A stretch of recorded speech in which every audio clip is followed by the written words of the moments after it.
Welcome to Athletes to Entrepreneurs, the Alumni Journey. I'm Rob Finkelstein, founder and CEO of Alumni Direct, where we've created a platform for athletes and other alumni to network and connect within their communities. We're so excited about that and want to really help make an impact in their different walks of life, so to speak.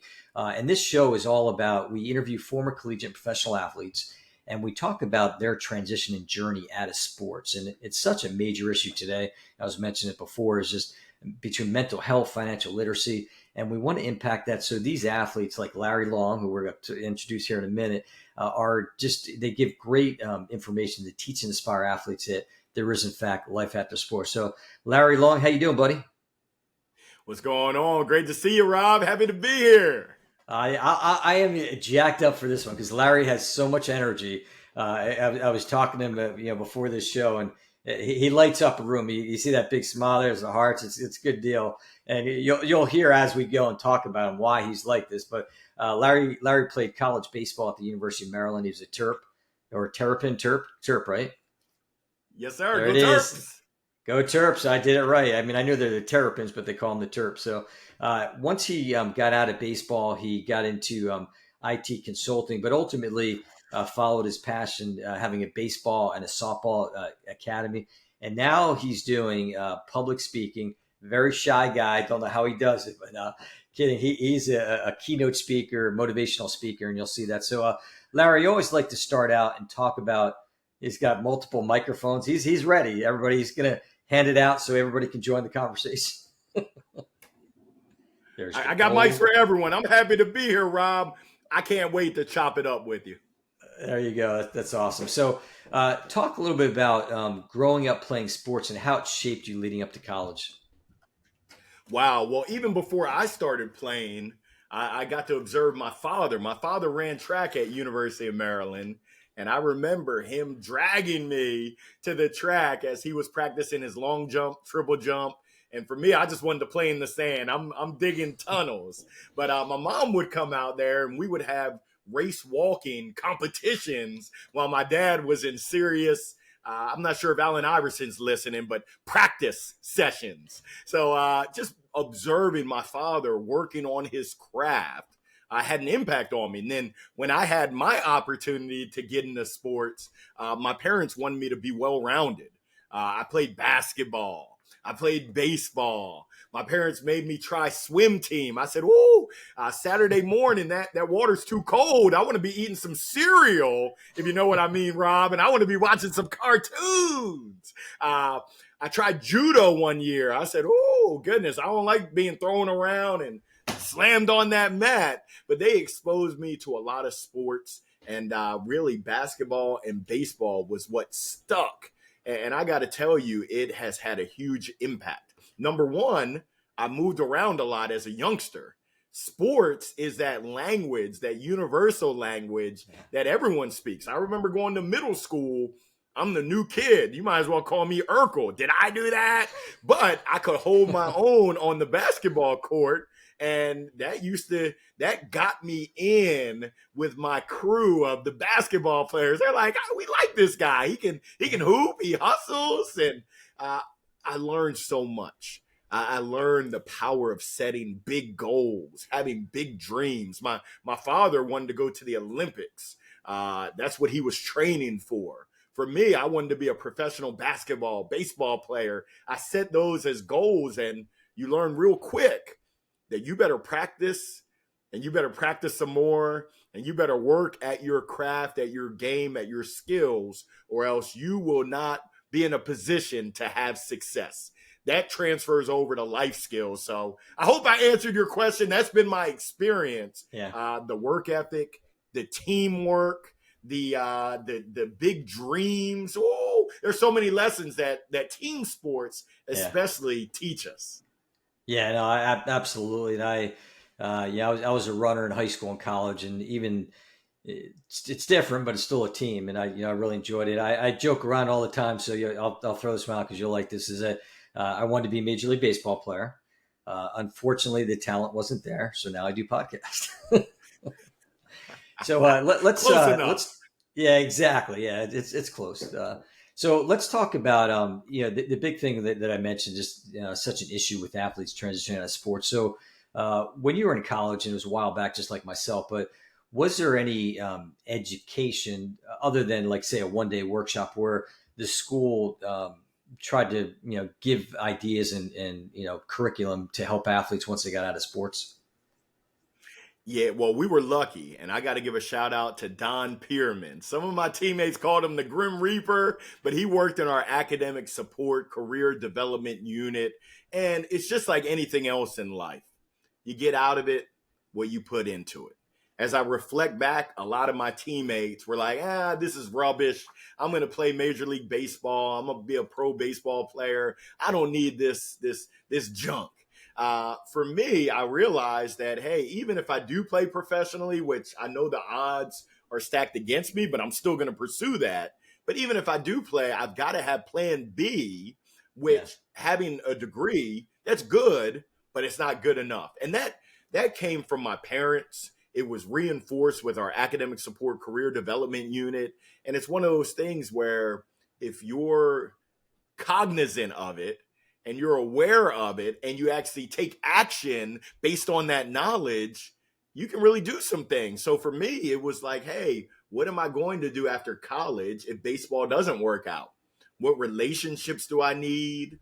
What kind of career do I enjoy? Do I think I would enjoy? I remember interviewing with, I think it was Enterprise Car Rental. Yeah. They had a great program and they loved athletes. Yeah. I remember looking at a financial services. I said, "Ooh, that's not really for me." I had two internships. So I had an internship in the Maryland Sports Marketing Department, which was fun. But I also realized that the financial aspirations were not kind of what I was looking for. But I also had a great internship with Hex, the old Hex. I'm dating myself. They got acquired by Macy's, but it was a department store. So to answer your question, we did have resources. A lot of folks did not take advantage of those resources. And hold up, Rob. Someone's knocking at the door. I think that's opportunity. And for those that are listening, opportunity's knocking at your door. Will you answer it? Is the question. I like that one. That's great. That had me faked out. Like, okay, Larry's got the electrician coming over now. So, no, that's good stuff. So, and I think a lot of schools, to your point, I think it's a two-way street. And I think more today they're trying to do some things, but it's up to the athletes as well. But one of the things that we've talked about doing is kind of creating. I always call it a SWAT team approach, where putting together some different resources: the financial advisors, the mental health, people in career services, sales, like a team of people that can help out not only the current athletes, but kind of tap back into those alumni athletes as well, the ones that unfortunately maybe didn't take advantage, like you said, of those resources when they were there. So I think it's important for people to, for athletes and other people, just, like Larry said, get that plan B going and look at the bigger picture. I mean, I understand some people are really zoned into their sport, but you still need to be looking at that. So let's talk about networking and connecting, and talk about the importance of that, and then also the importance of doing while you're still playing. Yeah, your network is your net worth. We hear that all the time. And we know this, but my thing is, what are you doing to build those connections, to build those networks? And there's a saying, it's not what you know. Help me out, Rob. It's not what you know, but it's Who you know, or who who you knows know. you. In my Steve Harvey Family Feud voice, survey says, nah, it's not what you know, and it's not even who you know. It's who knows you. It's Right, who right. trusts you. It's Yep. who believes in you that really makes things happen.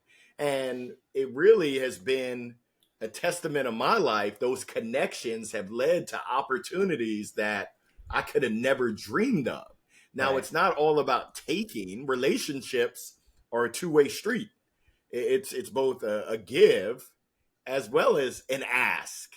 And the more you give, it's amazing how much ask you can make, and how much really just comes to you. So I encourage folks to be intentional about those relationships, to explore mentors, to explore being a mentor and being mentored, explore coaching. So it's amazing because we've all been coached in a sports setting.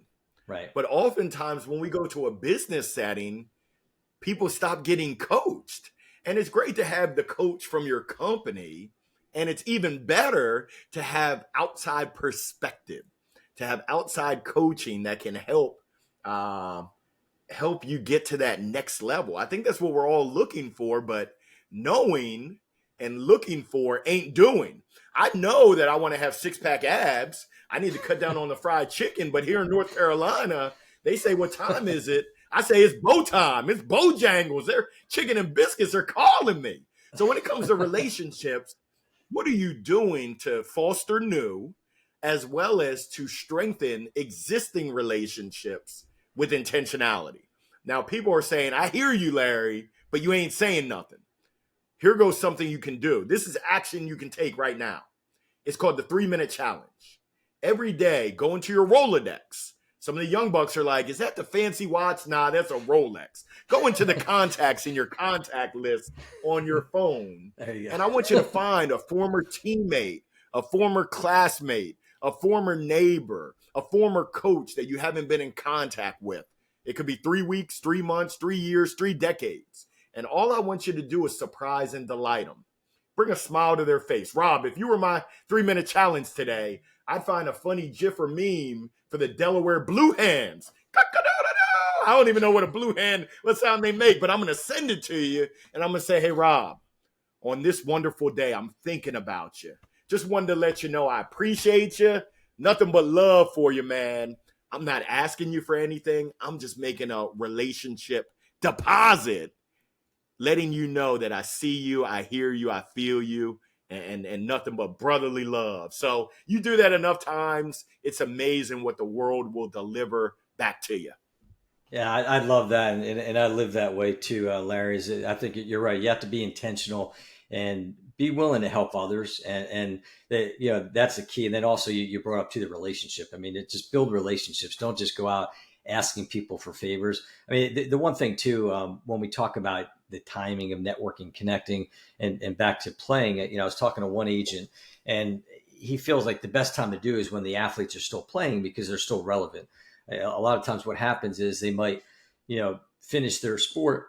They didn't take the time to just meet people and do that. And all of a sudden they're expecting to have all this stuff coming to them, and they get it, unfortunately, for a rude awakening. So make sure down that journey, even back to the days of being in high school and all that, you've got coaches, you've got family, friends, be willing to give to others, but others want to help you too.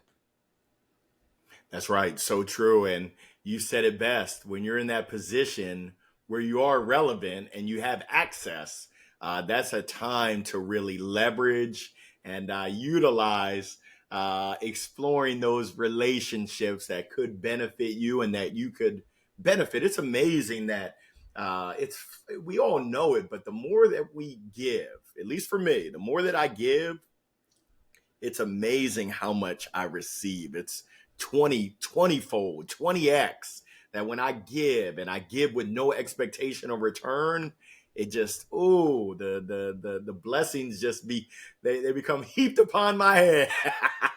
I love that because I'm all about that. I'm all about helping people and paying it forward. That's what we want to do, and it's that's what this show's about. That's what I'm about. That's what Alumni Direct is about. So great answers there. So let's look at we're going to talk a little bit about alumni engagement, and obviously something that we're passionate here about Alumni Direct. But when you were at Maryland, was the school reaching out to athletes to come back? And I don't mean just for the base, for the golf tournaments or things like that, but to reach out and mentor and work with the athletes. Not so much. There were certainly there were a few athletes that came back on their own, donated time, donated money, resource, but it wasn't a formal program. And as I reflect back on my 4 years, it wasn't prevalent. It wasn't relevant. Certainly an opportunity. And I'm dating myself. I graduated in 2000, and I know things have changed. I've been in conversation with University of Maryland's athletic department about coming back and serving the community. I speak for a living. I motivate, I inspire, I transform people's lives for a living. And I shared with them, I'm doing work with NC State, the Wolf Pack. I'm a Right. Terrapin. Why isn't my alma mater Yeah. engaging and leveraging me and my skills and my passion for the Terps to benefit them and their student athletes? So certainly opportunity area for improvement. Things have improved since I was Right. there, but when you talk about athlete engagement, former athlete engagement, that's powerful because Right. they understand the shoes that the current athlete is in, and they can provide that sage, unfiltered, real deal advice about the real world is real. Life is a 4-letter word, and when you get out of that university college setting, it gets real quick. Yeah. So I certainly encourage, if student athletes are not getting it, go out and get it. Yeah. If you're playing if you're an athlete at a higher level, you know what it's like to be a go-getter. It's not the field of dreams. If you build it, they will come. Right. Sometimes you got to go and get it. Yeah. Sometimes you got to be a go-getter and a go-giver. That's my encouragement. Yeah. No, that's great. And I think it's, the thing that also resonates is that I think for it's not only the current athletes, but I think it's the alumni athletes as well. And we talk about the transitioning out, whether it's out of college or as a professional athlete, but there's a lot of athletes out there that are hurting, and so we encourage them to reach out to their fellow alumni, or for the vice versa. I mean, if some in a perfect world, the school's working with the alumni athletes that want to give back and mentor, but they're also opening up the back to the program for the athletes that played in yesteryear, so to speak. Yeah, so true. So important. And essentially, each one reach back and teach one and pull them on up, especially today with the heightened awareness around mental health, ensuring that mental health is health, Yeah, making sure that your mind, your body, your soul, and your spirit are strong. It takes that intentionality, it takes that discipline, it takes the dedication. Sometimes we got to slow down and evaluate in order to speed up. And I know how it is. Go, go, go, go, right. go. That's kind of the society that we oftentimes live in. Well, sometimes instead of go, go, go, it should be slow, slow, slow. Let me really assess, where am I at? What is my vision? Where am I going? And what's the best path for me to get there?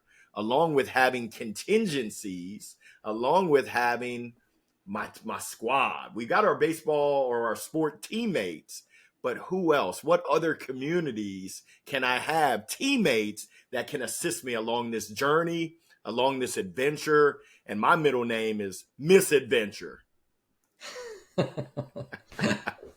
you go. All right, so that now this has been a new twist that I've added to my podcast, which I really like. So, what advice would you give to freshman Larry?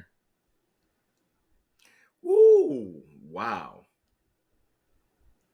That's a great question right there. Oh, you threw me a curveball. I'm gonna have to sit back, wait, and think about this. Freshman Larry, I would encourage him. Number one, be bold, not just with athletics, but also academics as well as social settings. Be bold. Don't be scared. Get in there. Yeah, yeah. I feel like I'm at a family reunion. Get in there. But that's what I would tell Larry, freshman Larry, is get in there, get involved, really work on building communities outside of athletics. I did a great job my junior year, my senior year, getting involved with Black SGA, the oh goodness, what was it? The not the entrepreneurs, but just Right. student groups. I Sure. wish I had done it earlier to be able to expand those communities that I was a part of, because community is everything. Yeah. Connection is everything. Networking is everything. Collaboration is everything. And I know that's what you stand for with Alumni Direct. It really is valuable for those that build it and those that pursue it versus those that just sit back on the sideline, literally and figuratively, and wait back. And that my freshman year, I did a little bit of that. I could have done more. So now we're going to fast forward. What advice do you give to Larry in his senior year? Ooh, wee. Be bold. We're getting a theme here. Don't be scared. Really be bold with that next step. I remember exploring organizations, kind of life after graduation, and there was some fear. Actually, I wrote a book called Jolt. It's right above my head. Uh, get zapped into intentionality, rediscover, and believe in your inner greatness. Chapter number 1, what story are you telling yourself and believing? And there was a story I was telling myself that I'm just a jock, I'm just an athlete, I'm not going to be valuable in the real world. Even though I knew that I could, it was still that voice. I call that voice Cletus. Come on, Cletus, you're going to walk over, but you're going to limp back. I had to knock Cletus out of my head because Cletus was telling me a story that was not uplifting. It was holding me back. It was one filled with fear, uncertainty, and doubt. And when I was able to release that voice, so that's what I would say. Hey, Larry, be bold. Get rid of those negative thoughts as best as you can and step into your greatness because you are great. And for all the student athletes that are out there, I'm here to tell you, you are great on the field as well as off the field. One of my mentors shared this a few months back, Dr. Willie Jolly out of Washington, D.C. He said, sometimes we have to lean on the faith and the belief that someone else has in us before ours kicks in. So if you're challenged right now, you're going through some tough times, you might be stuck and in a rut. I'm here to give you a jolt, and I'm here to borrow my belief in you that you can be a conqueror, that you can be the best that ever did it. And I just encourage you to keep rocking it. Let's go get it now. All right, I'm fired up. Every good. Let's hit Larry up. We gotta. I'm motivated. I'm ready to jolt. Let's go. So all right. So let's talk about your transition out of sports. So obviously, you played sports growing up, like you talked about, all different sports, but ultimately baseball, and a lot of blood, sweat, and tears playing baseball. Now, when that time has come up, talk about your transition into, you said you got into IT consulting, and maybe some of the challenge you had, and then ultimately advice that you would give to athletes in similar situations. Yeah, so thankfully my internship had given me experience in the traditional 9 to 5 corporate work setting. But when I got in full time, it was a challenge because in college it was very regimented. You got your school schedule, you have your practice schedule when you're working out, when you're lifting, when you're practicing, when you're studying. In the real world, no one really sets that out. You got to set that on your own. It's like, hey, Sure. here goes the time that you got to leave to be on time. Here goes what you need to do outside of work to be prepared. So it was a not a rude awakening, but it was just a changing of the playing field. Instead of being on the baseball diamond, you're now in the boardroom, and you still have teammates, you still have Yeah. goals, you still have challenges. So it was transitioning the skills that I already knew and that I already honed into a whole new ball game. We're instead of playing baseball, we're playing something else. For me, it was IT consulting, but there were so many transferable skills. And sometimes athletes don't realize that all those years of practice and those reps, they're going to help you in your new endeavor, whatever that is.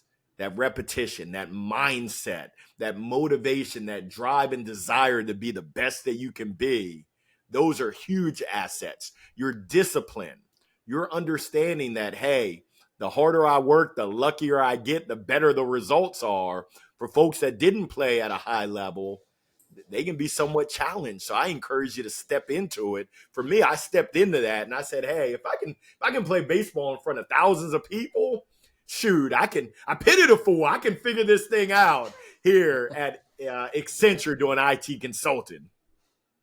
Yeah, yeah, and you hit on the just again the transferable skills, all those skills that athletes have. I had one of my podcast guests. He played football in college, and when he was done, went on to the business world, and ultimately became the CEO of two pretty large companies. But he implored athletes like, listen, you got that skill set. People want to hire you.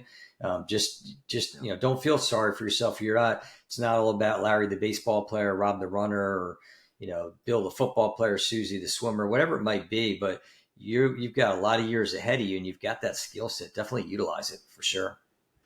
That's right. So true. So true. Yeah. So all right. So now we let's go ahead. So you got into IT consulting, and then went on and you had some baseball and softball academies, which makes sense. So take us to what you're doing today. How you got there, and then I always joke around serious, but it's your corporate commercial. This is LLJR Enterprises. It's electric. I'm here to give you your jolt. So I've been speaking my whole life, whether they're little leaguers or even to sales reps that are making 150 cold calls every day, getting beat up and hung up on the phone. Now I'm a professional speaker serving audiences that are looking for that jolt. And that's the name of my book. For anyone who's stuck, for anyone that's not stepping into their best potential, which I think could be everyone. If you don't have room to grow and improve, then you might as well retire, because we always have space for growth, for learning, for being better. And I have the honor, the privilege, the pleasure to serve audiences, organizations, colleges, universities with my message, with my story, with my experiences, and most importantly, the questions to encourage people to transform their habits and their actions. So motivational speaker, professional MC, bona fide best-selling author, which is crazy to even think it. Who would have thunk it? When was the last time you met an author that used the word thunk? Coach, trainer, podcast host, you name it. I guess you could say I'm a handyman, I'm a utility player. I done do it all. But I'm really fortunate, would love the opportunity to serve anyone out there that could benefit from what Larry Long Jr. has to offer. That's great. And so with Jolt, is that something you can find? Do you have the audio version too on Audible, or not yet? It's kind of crazy because I am a speaker, but I haven't recorded the audio. Right now it's in print. It's an ebook as well. You can get the paperback from Amazon. And I encourage folks, if you'd like to connect with me, you can find me on LinkedIn, Larry Long Jr. I am the second. My son is the third, as well as my website, Larry Long Jr. That's JR, LarryLongJr.com. Would love to connect, would love the opportunity to assist you. No, that's great. We'll definitely put all that in the show notes. And then for us, you can find us at alumnidirect.com. And the show, go to Alumni Direct's YouTube channel. You can also find us all across all the different podcast networks. But as we talked about, there's just there's so much good content. Every show that I do, every athlete like Larry just gives great advice. And there's people hurting out there, and we want to impact them. So I encourage people, listen, share this, view it on YouTube, whatever it takes. But we really appreciate all the time today, Larry. It was great. I appreciate you, Rob. And I want to leave your listeners and your viewers with this, because you talked about it. There are people that are hurting. And there's one person that needs to hear this message, and they need to hear it right now. You are enough. I want to encourage you right now along this journey, the ups, the downs, the twists, the turns, the highs, the lows. You are enough. And I encourage you to believe in yourself. Hang in there. Realize that you can thrive. And I'll just leave you with my ABCs. The A's is action. Go ahead and take that action. I know sometimes we get in our head and we're noodling. On your mark, get set, go, and find an accountability partner. The B is belief. Believe it in your heart, in your head, in your words that you can do it. And the C, it's twofold: courage and commitment. Now, we didn't come this far just to come this far, so I'm going to give you a couple extras. The D is dream big. The E is energy. Make sure you bring it and you don't take it away when you enter the room or the Zoom. And then the F, life is too short. I think the millennials call it YOLO. I said, what did you call me? They said, no, Larry, you only live once. So the F, make sure that whatever you do, you have fun. Thank you so much, Rob. And not only have fun, but this was a fantastic podcast. Thank you so much, Larry. And take care, everybody. We look forward to seeing you next time.